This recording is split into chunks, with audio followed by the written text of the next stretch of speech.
This is ABC 15 News. And we begin with a Valley man jumping into action after witnessing a deadly wreck on I-10. Thank you for choosing us. I'm Steve Irvin. And I'm Katie Rammel. The man jumping out of his car onto the busy highway, helping to orchestrate the rescue right after this whole scene unfolds in front of him. ABC 15's Eric English is joining us live from Maricopa Medical Center. And Eric, the victims were all from the same family, I understand.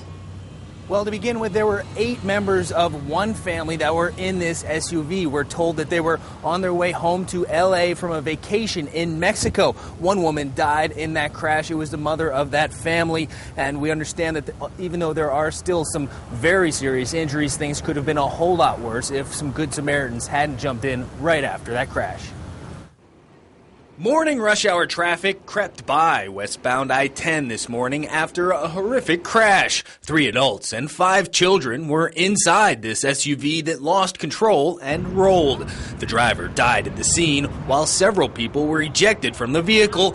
Some remained pinned underneath. Despite the severity of the crash, if not for the quick thinking of other motorists, it could have been much worse. So I just jumped into action to go and to try to offer assistance to the best of my ability. It just looked so it just didn't look like they had a chance in there. Chris Selig put his first aid training to use. Upon surveying the scene, one of the victims he spoke to said there were 8 people in the vehicle, but he only saw 6 at the scene. So we ended up searching through the desert, and we were able to find 2 of the kids that were ejected from the vehicle.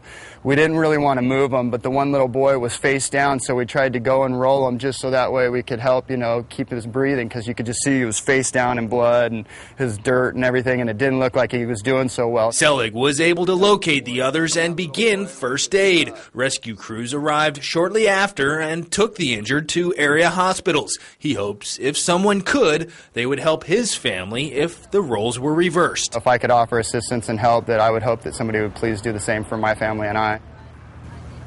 Now, the name of that driver who died in the crash was Norma Cheverria. No word yet on the cause of that crash. We're live in Phoenix tonight. Eric English, ABC 15 News.